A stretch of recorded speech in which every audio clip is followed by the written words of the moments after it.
Well, आप सभी का स्वागत है हमारी इस लेसन स्टडी में, जो कि तस्लोनियन की पहली पत्री है जिसको हम सीख रहे हैं।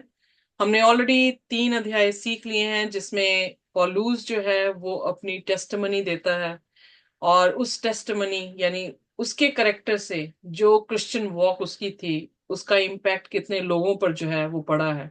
फिर उसके बाद हमने देखा कि वो रोम की जेल में है, और उस जेल में भी वो जिंदगी और मौत के बीच में पिस रहा है। डिसाइड नहीं कर पा रहा कि उसको जी कर फायदा है या मरने पे जो है वो फायदा है। तो वेल, जीना इसलिए चाह रहा है कि कलीसियाओं को कलाम सुना सके। मरना इसलिए चाह रहा है क्योंकि वो जेल में पड़ा है, और जेल में जो भी तकलीफ मुसीबतें उस पे पड़ रही हैं, उससे बेहतर उसे ऐसा महसूस हो रहा है कि उसे सो जाना चाहिए। तो इसलिए बाइबल में जो है दर्ज है कि पौलुस जो है उसकी सारी पत्रियां जो हैं वो जब वो जेल में है तब लिखता है। और फिलिपियों की पुस्तक उसका पहला और उसकी 21वां आयत में यही कहता है, मेरे लिए जीना मसीह है और मरना नफा है। इसलिए जब इन दोनों चीजों के बीच में था, फिर उसका निचोड़ जो है फिलिपियों की पुस्तक को जब वो जेल से लिखता हुआ खत कहता है, तो वो अपने इस कंक्लूजन में आ रहा है कि जीना मेरे लिए मसीह है और मरना मेरे लिए नफा है। आइए देखें पहला तस्लोनियन। जैसे कि हमने कहा कि तस्लोनियन की कलीसिया जो है ये उसकी अर्ली पत्री है, जो उसने तस्लोनिका की कलीसिया को लिखी है। प्रेरितों के काम उसके 17 अध्याय में उस तस्लोनिका की कलीसिया को उसने स्थापित किया है, और यहाँ पर खत लिख रहा है, और हर एक अध्याय में वो यीशु मसीह की दूसरी आमद के बारे में जो है वो जिक्र कर रहा है। आज हम देखेंगे पहला तस्लोनियन उसका 4था अध्याय और उसकी पहली आयतों से। आइए देखिए पहली आयत में जो है वो पौलुस क्या लिखता है। इसलिए हे भाइयों, हम तुमसे विनती करते हैं और तुम्हें प्रभु यीशु मसीह में समझाते हैं कि जैसे तुमने हमसे योग्य चाल चलना और परमेश्वर को प्रसन्न करना सीखा है, और जैसा तुम चलते भी हो वैसे ही और भी बढ़ते जाओ। यहाँ पर वो इसी चीज को जो है लेकर आगे बढ़ा रहा है, और उसे ये कह रहा है कि मसीह के बीच में जैसे हम चल रहे हैं, जैसे मसीह को भारा है, उसी चाल में जो है हमें चलते रहना चाहिए, और उसी में जो है वो बढ़ते रहना चाहिए। उसके दूसरे वचन में जी, क्योंकि तुम जानते हो कि हमने प्रभु यीशु मसीह की ओर से तुम्हें कौन कौन सी आज्ञाएं पहुंचाई, हम्म, क्योंकि परमेश्वर की इच्छा ये है कि तुम पवित्र बनो, अर्थात व्यभिचार से बचे रहो। तीसरा। यहाँ पर लिखा है एक आयत, मतलब तीसरी वचन में जो है वो बहुत ही खूबसूरत बात है। Will of God, your sanctification. जब हम मती उसकी क्या? 7 उसकी 21 आयत में देखते हैं, जब प्रभु यीशु मसीह ने कहा कि बहुत सारे उससे क्या कहेंगे, हे प्रभु, पर मैं उनसे कह दूंगा कि मैं तुम्हें जानता नहीं। क्यों? क्योंकि तुमने मेरे पिता की इच्छा को जो कि स्वर्ग में है उसे पूरा नहीं किया है। Underline this mark, what is the will of God? परमेश्वर की क्या इच्छा है? कि हम पवित्र बने। पवित्र हम कैसे बन सकते हैं? वेल, जस्टिफिकेशन, कि हम विश्वास के साथ धर्मी ठहराए जाते हैं। पर हमें शुद्धिकरण कैसे करना है? जब हम प्रभु यीशु मसीह के साथ चलते हैं, जब उसके हुक्मों के अनुसार हम अपने जीवन को व्यतीत करते हैं, जब परमेश्वर के लहू से हम उसके साथ बने रहते हैं, तो हम क्या होते हैं? पवित्र होना शुरू हो जाते हैं। इसीलिए पहला पत्र उसके पहला उसकी 15 में लिखता है, जैसे मैं पवित्र हूं वैसे तुम भी पवित्र होने के लिए बुलाए गए हैं। इसलिए परमेश्वर अपने चरित्र को, अपने करेक्टर को अपनी कलीसिया में देखना चाहता है।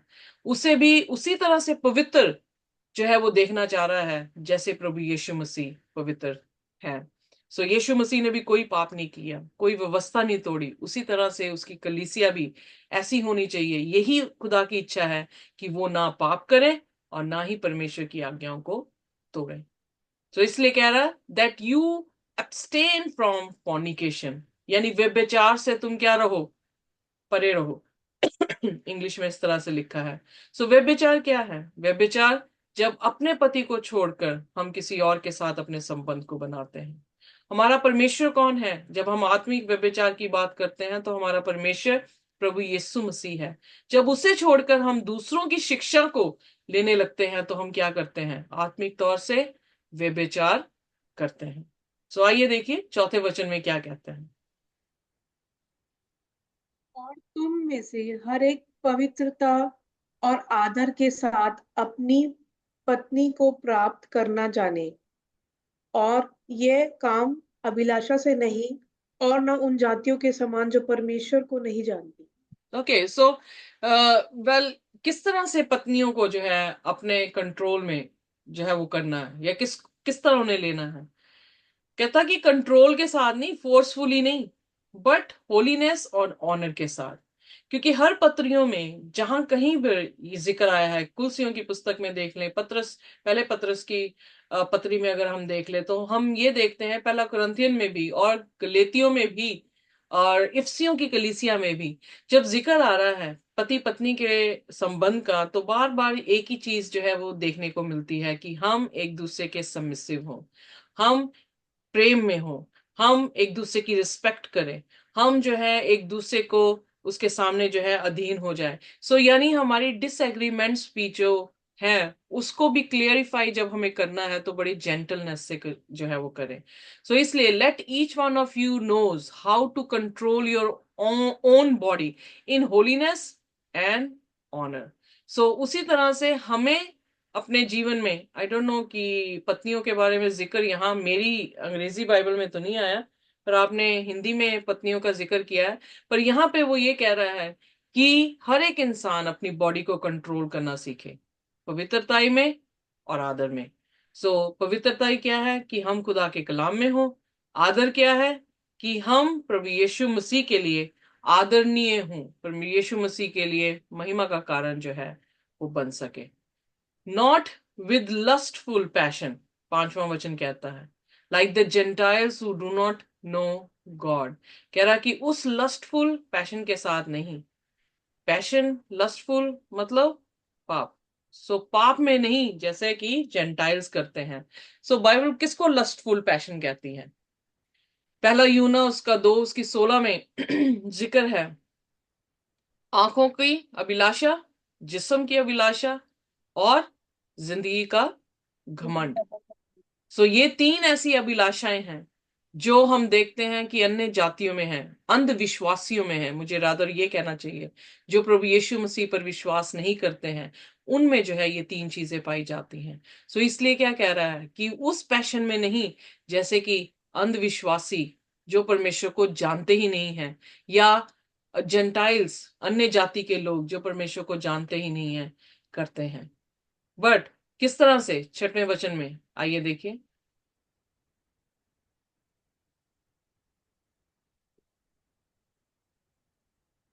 इस बात में कोई अपने भाई को न ठगे और न उस पर दाव चलाए, क्योंकि प्रभु इन सब बातों का पलटा लेने वाला है, जैसे कि हमने पहले ही तुमसे कहा और चिताया भी था। तो यहाँ पर देखने को मिलता है कि परमेश्वर हमारा जज है। वो हमारे से प्रेम तो करता है पर जस्टिस भी देता है। इसलिए हम कैसा व्यवहार अपने भाइयों के साथ करते हैं, बदला ले रहे हैं, क्या कर रहे हैं, एक्सप्लॉइट कर रहे हैं, कुछ गलत कर रहे हैं एक दूसरे के साथ, तो उसको उसका बदला कौन देता है? खुदावंद यीशु मसीह है। बदला एक ऐसा शब्द है, जस्टिस, जो कि लगभग 28 बार खुदा के वचन में जो है वो पाया गया है। खुदा का ये व्यवहार है कि वो जस्ट खुदा है, वो जस्टिस देने वाला, जजमेंट देने वाला जो है वो खुदा है। क्यों जजमेंट देता है? क्योंकि जो ओप्रेस होते हैं उनके लिए वो प्रेम को दिखाता है कि उनको जो है ओप्रेशन से, उस तकलीफ से जो है राहत दी है खुदा ने। और जस्टिस जो है वो उन लोगों के लिए जो है वो पनिशमेंट बन जाता है जिन्होंने खुदा के लोगों को ओप्रेस किया हो। सो इसलिए जब हम मसीह में हैं, तो जब हम एक दूसरे को ओप्रेस करते हैं तो खुदा हमारे लिए क्या बन जाता है? इसीलिए यीशु मसीह ने कहा कि तू बदला मत ले, ऐसा ना हो कि जो गुस्सा तेरे भाई पर है वो तेरे पे आ जाए। क्यों? क्योंकि जब हम अपना बदला लेना शुरू करते हैं, तो फिर परमेश्वर की जस्टिस जो है वो क्या होगी, वो हमारे ऊपर आ जाएगी। हमने परमेश्वर का, क्योंकि लेना परमेश्वर का काम है, और उस काम को जब हम अपने हाथों में लेकर खुद बदले देने लग जाते हैं, तो फिर अफसोस की बात यह होती है कि जिसने हमें सताया था, खुदा का क्रोध उस पर हटकर उस पे आ जाएगा जो बदला उसके बदले में उसे देता है। सो इसलिए यहां पे वॉर्न कर रहा है कलीसिया को कि जो तुम अच्छी चाल चलन चल रहे हो, तुम्हारा टेस्ट मनी, फर्स्ट चैप्टर में वो कह रहा है तुम्हारी टेस्ट मनी ने इतना इम्पैक्ट किया है कि मैसिडोनिया और अकेशिया में जो है तुम्हारी चर्चा हुई है। बट अब यहां पर वो मसला भी जो है वो सामने रख रहा है। मसला क्या आएगा कि अपने भाई बहन के साथ किसी भी तरह से गलत व्यवहार मत करें। उसके बाद 7वां वचन।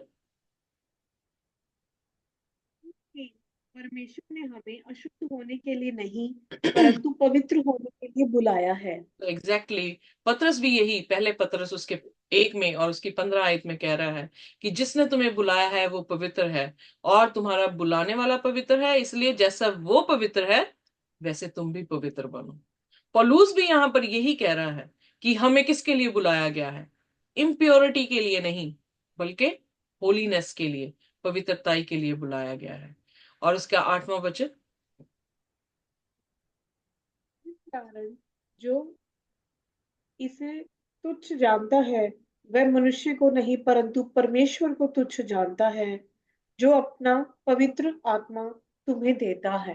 तो यहाँ पर जिक्र आया है कि उन्होंने प्रभु यीशु मसीह की गॉस्पल को रिजेक्ट किया है। उन्होंने किसी इंसान की शिक्षा को रिजेक्ट नहीं किया, बल्कि किसको कर दिया, खुदा को। वही खुदा को रिजेक्ट कर दिया है जो पवित्र आत्मा हमें देता है। इसीलिए आइए देखिए प्रेरितों का काम, उसका 5 अध्याय और उसकी 38 आयत।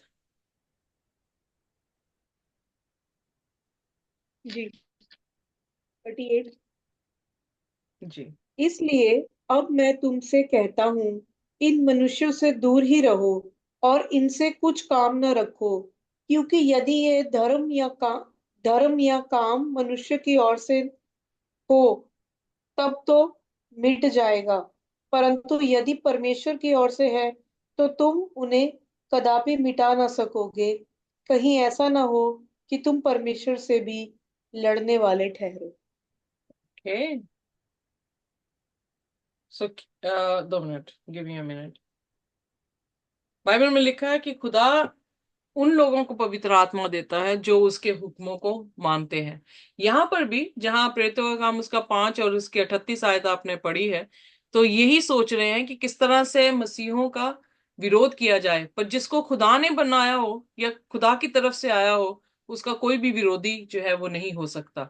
सो जब हम खुदा के कलाम को, खुदा के हुक्मों को अपने जीवन में रखते हैं, तो खुदा उनको क्या देता है, पवित्र आत्मा देता है। इसीलिए यहां पर दूसरी बार उसने कहा, जिसने खुदा की इस शिक्षा को यानी उसके कलाम को रिजेक्ट किया है, उन्होंने इंसान की अथॉरिटी को रिजेक्ट नहीं किया, बल्कि खुदा की अथॉरिटी को रिजेक्ट किया है, जो कि तुम्हें क्या देता है, पवित्र आत्मा देता है।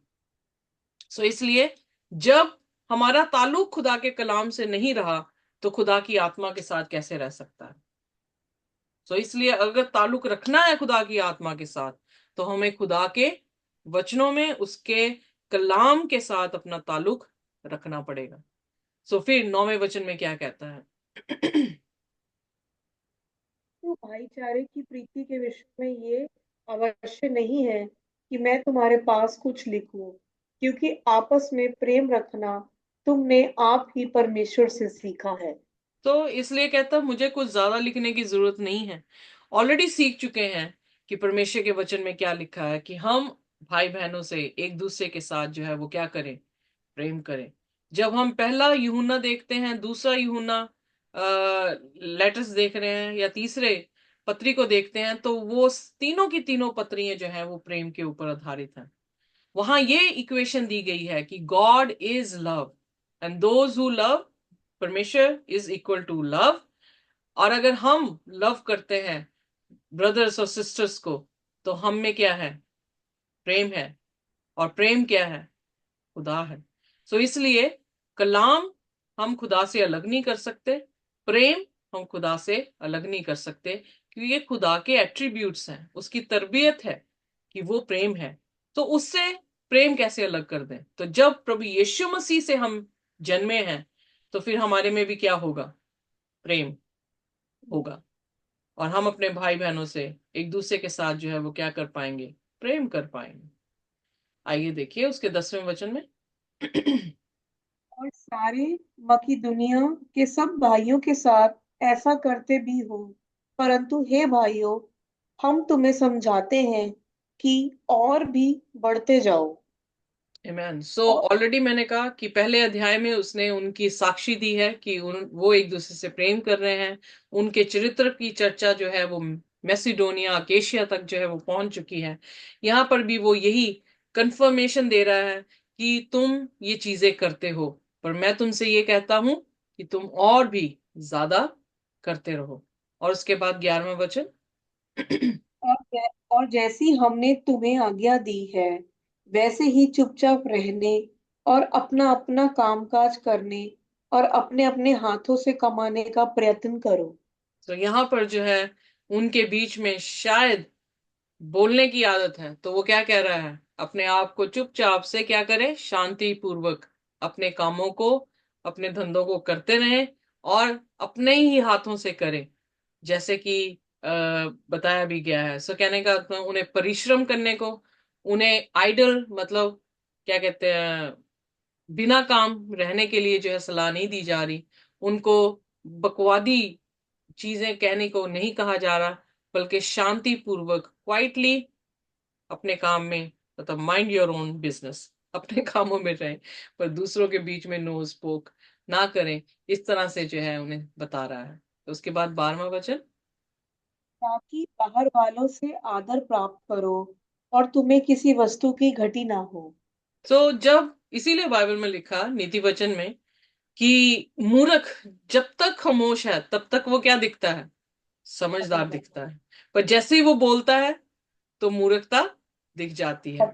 सो जब वो कह रहा है कि खामोश रहो, तो एक तरह का विजडम है, एक तरह की ये वाइस एडवाइस है हम सभी को। आज हमारे लिए भी है कि हम बेफजूल किसी भी बात को ना बोले, खामोश रहें। जब तक खामोश हैं, लोग हमें क्या करेंगे? इज्जत देंगे। पर जब हम ज्यादा बोलेंगे तो वो इज्जत जो है वो हमारी कम हो जाएगी।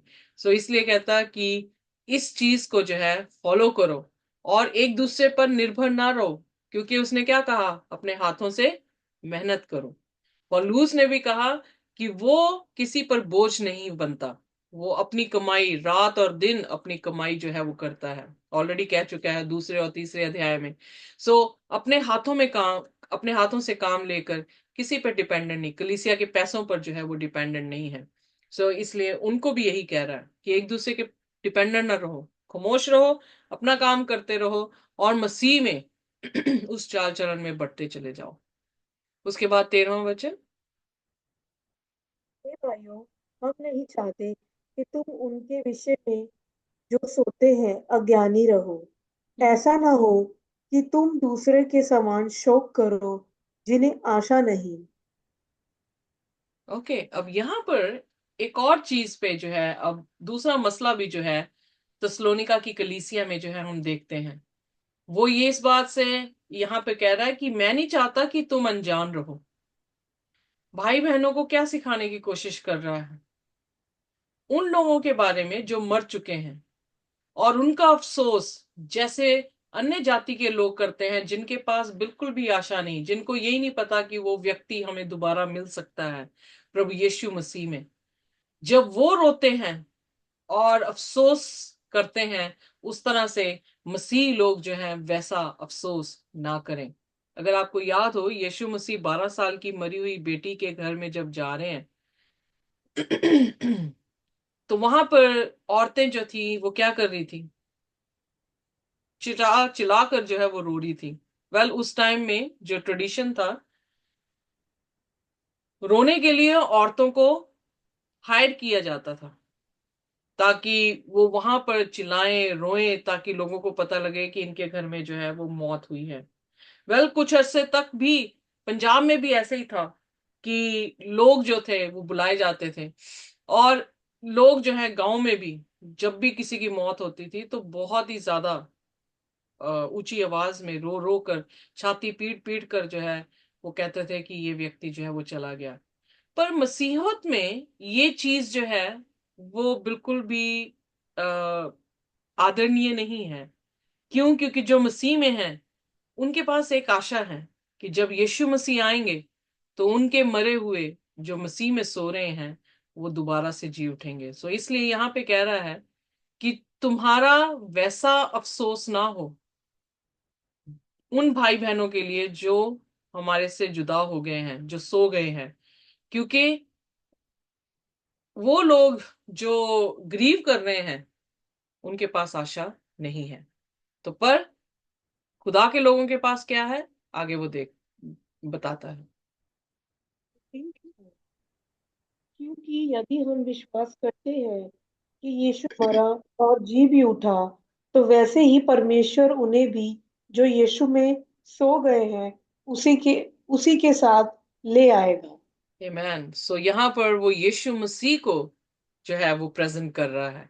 यीशु मसीह को जो मर गया था दोबारा जी उठा है, उस आशा में जो है इनको भी उसी आशा में बांध रहा है।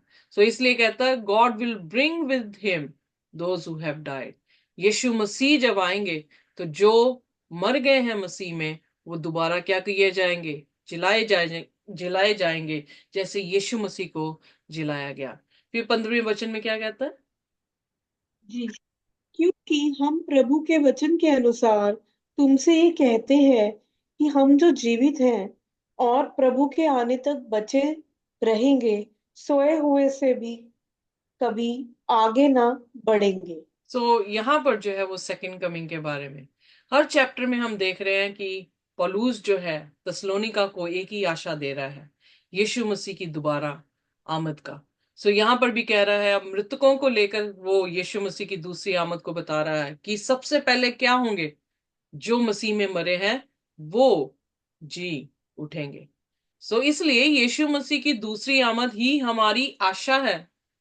तीतस की पत्री में कह रहा है this is our blessed hope, ये हमारे लिए आशीषित जो है वो आशा है। क्योंकि इस आशा में हमारे जब मरते हैं तो हम इस तरह से नहीं रोते जिस तरह दूसरे लोग रोते हैं, क्योंकि हमारे पास आशा है कि जैसे यीशु मसीह मरा और जी उठा वैसे ही वो लोग जो मसीह में मरे हैं हमारे अजीज, वो दोबारा से यीशु मसीह की आमद में जी उठेंगे। यहाँ पर भी ध्यान दें कि बहुत सारे लोग ये विश्वास करते हैं कि मरने के बाद जो अच्छे लोग हैं वो स्वर्ग में चले जाते हैं और जो बुरे लोग हैं वो नरक में चले जाते हैं। पर जब पौलुस इस खत को लिख रहा है तो पौलुस साफ साफ ये चीज बता रहा है कि जो मसीह में मर गए हैं वो उसकी दूसरी आमद में क्या होंगे, जिलाए जाएंगे। Am I clear? सुनना पड़े। समझ आ गया सिस्टर जी? हाँ जी, हाँ जी। Praise the Lord। 16 पढ़ो। हाँ जी, हाँ जी, पढ़ा। क्योंकि प्रभु आप ही स्वर्ग से उतरेगा, उस समय ललकार और प्रधान दूत का शब्द सुनाई देगा और परमेश्वर की तुरही फूकी जाएगी, और जो मसीह में मरे हैं वे पहले जी उठे। यहाँ पर परमेश्वर खुद ही, यीशु मसीह जब आसमान से नीचे आ रहे हैं तो वो कमांड दे रहे हैं, और उनकी कॉल एक आर्क एंजल के समान है। बहुत सारे सोचते हैं आर्क एंजल यीशु मसीह का नाम नहीं है, क्योंकि माइकल को आर्क एंजल कहा गया है, सो वो सोचते हैं ये स्वर्गदूतों का प्रधान है। पर यहाँ पर परमेश्वर खुद ही किसके जैसा आ रहा है, आर्क एंजल की तरह जो है आवाज देते हुए आ रहा है। और फिर कैसे, ऐसी साउंड जैसे खुदा के तुरही की साउंड हो, उस साउंड के साथ जो है वो आ रहा है। इसलिए मिकाइल जो कि दानियल की पुस्तक में और प्रकाशित वाक्य की पुस्तक में ही सिर्फ नाम दिया गया है, ये सारे नामों में से एक नाम है जो यीशु मसीह का नाम है। बहुत सारे लोग हर एक नाम पर विश्वास करते हैं पर मिकाइल पर नहीं कर पाते। पर मिकाइल यहूदा की पत्री में मूसा को जिला रहा है तो कोई फरिश्ता नहीं जिला सकता, ये खुदावन यीशु मसीह हैं। जब मिकाएल दानियल की पुस्तक उसके 12 की पहली आयत में अपने लोगों के लिए खड़ा हो रहा है, तो वो कोई फरिश्ता खड़ा नहीं हो सकता, क्योंकि इब्रानियों उसके पहले अध्याय में लिखा, उसने किसी भी फरिश्ते को अपना बेटा नहीं कहा है। उसने किसी भी फरिश्ते को ये नहीं कहा कि इसकी दंडवत करो। सिर्फ एक ही के लिए जो है उसने कहा है, और वो उसके पुत्र के लिए कहा है कि इसकी जो है वो पूजा करो। सो इसीलिए प्रकाशित वाक्य 19 उसकी 10 में भी फरिश्ता जब यूहन्ना के पास आता है और यूहन्ना उसके सामने सिर झुकाता है, तो उसे मना करता है कि मुझको इबादत मत कर, मैं तेरा संगी साथी हूं जो परमेश्वर की व्यवस्था को और उसकी आत्मा, भविष्यवाणी की आत्मा को रखता है। सो इसलिए दिस इज वेरी क्लियर कि मिकाएल जो है वो यीशु मसीह का नाम है, क्योंकि मिकाएल शब्द का अर्थ है परमेश्वर जैसा, जो परमेश्वर जैसा हो। सो यीशु मसीह हैं जो परमेश्वर जैसे हैं। बिगॉटन सन, बिगॉटन शब्द का अर्थ है वन ऑफ हिज काइंड, जो कि परमेश्वर की काइंड का जो है पुत्र है। सो इसका मतलब मिकाएल आर्कएंजल है, मिकाएल यीशु मसीह है, क्योंकि वो अंतिम में परमेश्वर खुद ही उतर रहा है, एक आर्कएंजल की आवाज में, एक तुरही की आवाज में। और फिर क्या हो रहा है, जो मसीह में मरे हैं वो सबसे पहले क्या हो रहे हैं, जी उठ रहे हैं। फिर 17 वचन। आमेन। हम जो जीवित और बचे रहेंगे उनके साथ बादलों पर उठा लिए जाएंगे कि हवा में प्रभु से मिले, और इस रीति से हम सदा प्रभु के साथ रहेंगे। इस आमेन। प्रकार इन बातों से एक दूसरे को शांति दिया करो। सो आमीन। Praise the Lord. यहां पर 17वां वचन में उसने क्या कहा, सबसे पहले कौन जी उठ रहा है? फर्स्ट रेजरेक्शन क्या है? यीशु मसीह के आने पर जो मसीह में मरे हैं वो जी उठ रहे हैं। फर्स्ट आमीन। रेजरेक्शन उसको कहा गया है। प्रकाशित वाक्य 20 अध्याय में कहा है, धन्य है वे जो पहले पुनरुत्थान में जी उठते हैं। सो ये फर्स्ट रेजरेक्शन है। ये लोग धन्य हैं, क्योंकि पहली चीज ये मसीह में मरे थे, और यीशु मसीह खुद आकर उन्हें क्या कर रहा है, रेजरेक्ट कर रहा है। और जो उस समय जीवित होंगे वो उनके साथ मिलकर कहां पर मुलाकात कर रहे हैं? हवा में। सो यीशु मसीह जमीन पर बिल्कुल भी अपने पांव नहीं रख रहे हैं, बल्कि हम हवा पर जो है वो यीशु मसीह से मुलाकात कर रहे हैं। क्योंकि बाइबल में लिखा, जब 7 प्लेग्स आने वाली हैं, 7वीं प्लेग जैसे ही गिरेगी, तो जो बीस्ट का सिटी है, जो कि बेबीलोन, उस शहर को जो है 3 हिस्सों में जो है वो बांट देगा। उसके बाद अर्थक्वेक आएगा, आइलैंड अपनी जगह छोड़ देंगे, माउंटेन्स जो हैं, प्रकाशित वाक्य उसके 16 और उसकी 16 आयत से आगे हम जब पढ़ते हैं, तो माउंटेन्स अपनी जो है वो उनका पता ही नहीं चलेगा। और उसके बाद मन मन के जो है हेल्स इस धरती पर गिरेंगे। सो उस जगह पर यीशु मसीह का कोई तुक ही नहीं बन रहा कि वो अपना पांव जो है इस धरती पर रखें।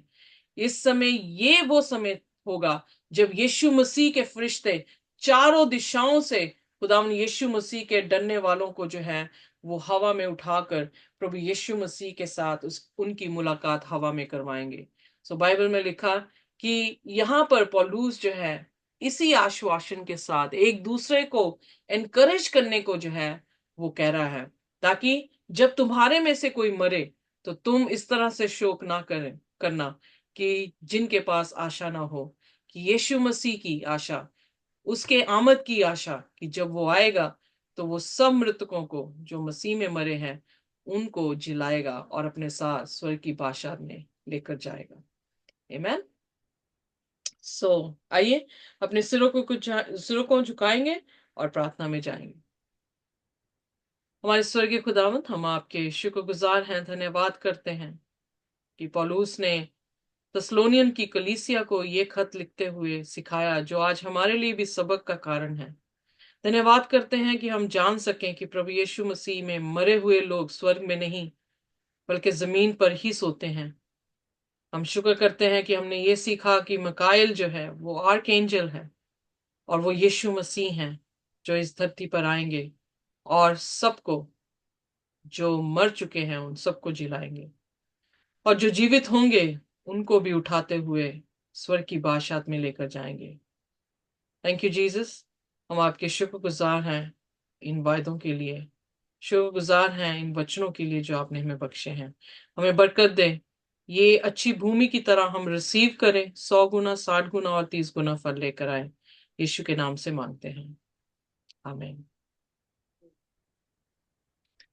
Thank you so much sister ji. आमीन। खुदा बरकत दे, खुदा की शांति और इत्मीनान हमारे साथ इसी तरह से बने रहे।